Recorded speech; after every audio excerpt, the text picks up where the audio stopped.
Este es un caso que aún sigue impune, fue desgarrador y conmocionó a la comunidad de Jalisco, en México. Un crimen atroz, un asesino que al día de hoy sigue prófugo. Esta es la historia de Astrid Cruz y su hijo, quienes fueron asesinados, y de una pequeña que sobrevivió y continúa recuperándose de las lesiones causadas por un sujeto que ya había estado en la cárcel. Lo que más le gustaba a Astrid Noemi Cruz Casillas era pasar el tiempo junto con sus hijos, Ángel Fernando de 16 años e Isabela de 10, pero esto les fue arrebatado el pasado mes de marzo de 2025. El feminicidio de Astrid Cruz conmocionó a la población a nivel nacional, sumándose a las exigencias de colectivos feministas y mujeres. El amor quizás le vendó los ojos. Astrid no percibió lo que era visible para su gente más cercana. Tenía 37 años de edad. Durante 3 años vivió con su pareja sentimental identificado como Eduardo N. La intuición de su hermana Carla no estaba equivocada. Le manifestaba constantemente que tuviera cuidado. Aunque Astrid nunca reflejó vivir violencia, no obstante, por manipulaciones de Eduardo, ella se alejó de su familia, pues no aceptaba los comentarios que le hacían sobre él. Ella se veía muy animada, muy contenta, pero los familiares dudaban de sus comportamientos, incluso tildaban al sujeto de manipulador. Astrid lo conoció por una aplicación de citas. Su familia siempre estuvo en desacuerdo con la relación. Días antes del crimen se había separado de él. Acorde a las primeras versiones, el asesinato de Astrid y su hijo de 16 años ocurrió en la tarde del pasado 3 de marzo de 2025, cuando la familia se encontraba en un proceso de mudanza. El responsable, Eduardo Granados Palma, ex asesor de seguridad, es convicto y feminicida reincidente con un pasado muy oscuro. Para conocer el modus operandi y el historial criminal de este sujeto, nos devolvemos al 12 de marzo de 2004. Ahí marcó una de las búsquedas más angustiosas en Culiacán, Sinaloa. Marta Berenice Melchor Mesa, una joven de 23 años, hermosa y dedicada profesora de inglés en un colegio particular, fue reportada como desaparecida por su familia. La desesperación se apoderó de sus seres queridos, quienes no dudaron en acudir a las autoridades con la esperanza de hallarla con vida. El principal informante en aquellos tiempos fue su novio y prometido, Eduardo Granados Palma. Él aseguraba que Marta había sido secuestrada. Con tono angustiado y semblante nervioso, se mostró activo en los primeros momentos de búsqueda. Sin embargo, su comportamiento no pasó desapercibido para los investigadores. Había algo que no cuadraba. Mientras la familia de Marta vivía el infierno de la incertidumbre, las autoridades comenzaron a notar inconsistencias en el relato de Eduardo. Poco después, él mismo desapareció sin dejar rastro. Aquello encendió todas las alarmas. La policía, tras inspeccionar su domicilio, encontró restos de sangre. La sospecha se convirtió en certeza. Eduardo Granados Palma era el principal sospechoso. El 17 de marzo de ese año, tras días prófugo, fue localizado y detenido. Bajo la presión de los interrogatorios, finalmente confesó. Reveló que tras una discusión con Marta, ella decidió cancelar el compromiso de matrimonio. Cegado por la ira, la atacó con un martillo, causándole la muerte. Luego abandonó su cuerpo en una zona boscosa, como si pudiera enterrar su crimen con la misma frialdad con la que intentó engañar a todos. El caso estremeció a la comunidad. Eduardo fue encarcelado y con su confesión parecía que la justicia comenzaba a hacer camino. Sin embargo, la historia no terminó allí. El 6 de marzo en 2006, apenas 2 años después de su encarcelamiento, Eduardo protagonizó una increíble fuga. No fue una huida violenta ni una huida normal, sino algo más perturbador. Manipuló, según reportes, estableció contacto con una joven secretaria del juzgado donde asistía a sus audiencias. Con carisma, retorcido y palabras calculadas, logró ganarse su confianza, la sedujo y con esa relación planeó su escape.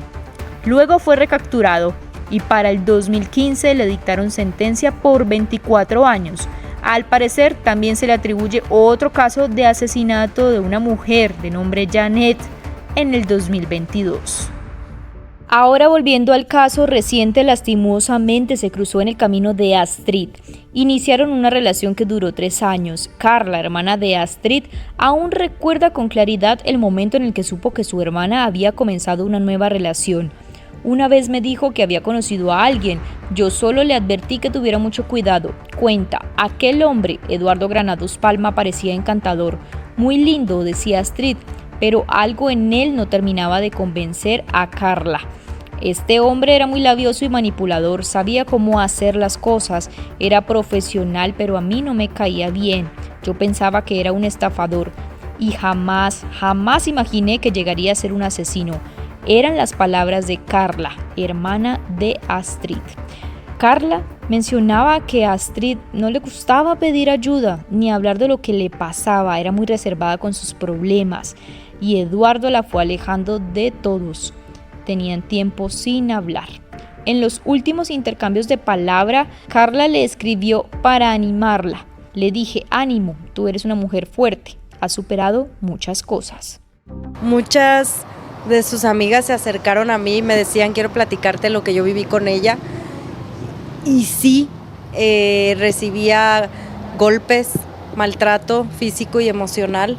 Y sus amigas era de ya déjalo, pero ellas creen que él la tenía amenazada de una forma, pues no sé qué, él es profesional.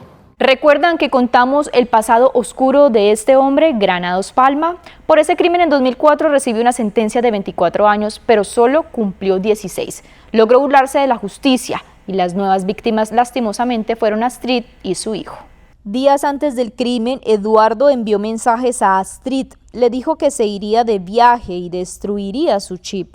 El sujeto había dejado con deudas grandes a Astrid, incluida la renta de la casa, por lo que tuvo que pedirle ayuda a una de sus amigas que le prestó una casa para mudarse.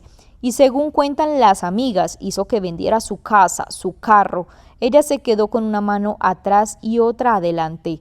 Yo le dije, ten mucho cuidado, fíjate muy bien lo que haces. Él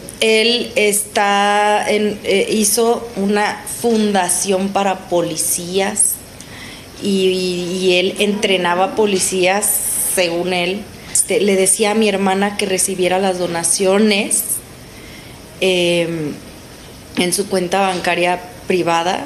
Y fue cuando yo le dije a ella, porque me lo platicaron, y fue cuando yo le dije a ella que eso estaba muy mal. Astrid estaba mudándose entonces a la casa que ya había acordado con su amiga, pero poco antes de irse fue encontrada por Eduardo, quien cometió el brutal ataque. Fernando, de 16 años, fue localizado en la sala, Isabela en una de las habitaciones y finalmente Astrid en su cuarto, con los brutales golpes con un martillo e incluso con huellas de que estuvieron amarrados. Granados Palma habría utilizado un martillo para terminar con la vida de madre e hijo, además de dejar gravemente herida a la hija menor de la víctima, una niña de 9 años de edad, de la misma forma que lo hizo con su novia Marta Berenice Melchor, a quien también atacó a martillazos. Según la investigación de la Fiscalía, Eduardo N. no solo intentó deshacerse de los cuerpos, sino que también utilizó el celular de ella para responder mensajes y hacer creer que aún estaba con vida. Las amigas de Astrid pudieron percatarse que los mensajes no los escribió la víctima. Por esta razón, fueron hasta la casa y hallaron la escena desoladora: los cuerpos de la madre y de su hijo sin vida, maniatados y con señales de mucha violencia, y su otra hija muy grave, que duró en coma inducido varios días. Al darse a conocer este caso en redes sociales, Carla, la hermana de Astrid, recibió información sobre los presuntos antecedentes penales. Nada más de pensar lo que sufrieron. ¿En qué cabeza cabe agarrar un martillo y matar a la mujer que te dio todo y que te amó, y a los niños que te amaban? En los tiempos en el que Granados Palma estuvo en prisión, fingió arrepentimiento, publicó un texto en la página web de su empresa, prometía dedicar su vida a hacer el bien como si estuviera arrepentido, una promesa vacía. En 2020 salió de prisión, no se sabe en qué circunstancias o por alguna manipulación corrupta, y apenas 5 años después, en 2025, volvió a cometer un feminicidio. Durante sus años en libertad, Granados Palma fundó una organización que pretendía proteger los derechos de policías. También obtuvo millonarios contratos. Como si nunca hubiera cometido un crimen, se ganó la confianza de mujeres y de sus ínfulas de empresarios. Así era como llegaba a nuevas víctimas. Muchos asesinos seriales desarrollan fantasías violentas desde una edad temprana. Estas fantasías se vuelven más complejas y detalladas con el tiempo, hasta que finalmente intentan llevarlas a cabo en la realidad. Una motivación común es el deseo de ejercer un control absoluto sobre la vida y la muerte de otra persona. Este impulso puede estar relacionado con sentimientos previos de impotencia o trauma.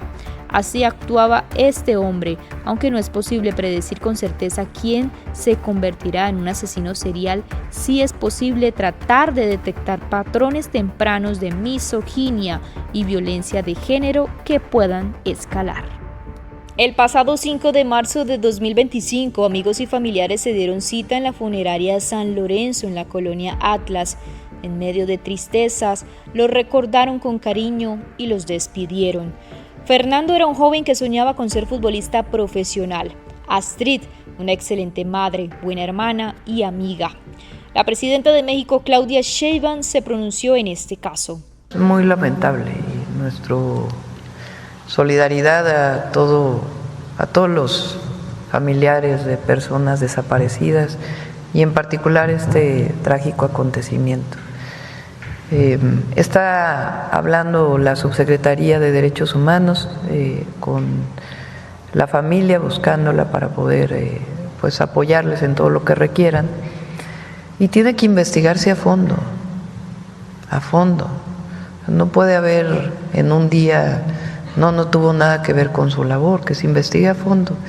La carta que recibimos, a ver si la tienen por ahí, si me la manda Luisa, o la tienen por ahí. La segunda parte de qué es lo que, porque es una carta que me envían a mí. ¿Sí la tienen? Sino que no la bajen para poder.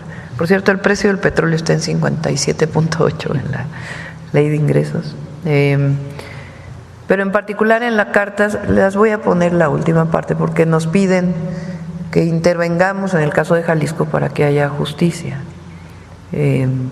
Y vamos a estar atentos, y tiene que investigarse realmente a fondo. Mientras la justicia responda, las marchas pidiendo justicia no cesarán. Necesitamos entender que Astrid fue una víctima de un hombre manipulador, de un hombre narcisista, de un feminicida, de un asesino serial, y lo que queremos es que el gobierno nos apoye y nos dé respuestas. Pablo Lemus se pronunció diciendo que no estaba, este hombre Eduardo Granados no estaba relacionado con su gobierno, pero jamás se pronunció brindándonos ayuda, brindándonos apoyo, y lo que queremos es eso, que las autoridades esta vez sí hagan bien su trabajo, porque si lo hubieran hecho bien la primera vez, Eduardo Granados estaría encerrado y mi prima y mi sobrino estarían vivos. Astrid había intentado alejarse, pero no fue suficiente. La justicia no actuó a tiempo ni protegió a Astrid y a su hijo. Eduardo Granados Palma huyó tras el crimen. Hoy está prófugo. Este caso no es solo la historia de un asesino, es la historia de un sistema que falló, que dejó libre a un feminicida. La familia de Astrid solo espera que las investigaciones avancen y que las pruebas lo devuelvan al lugar del que nunca debió salir, la cárcel.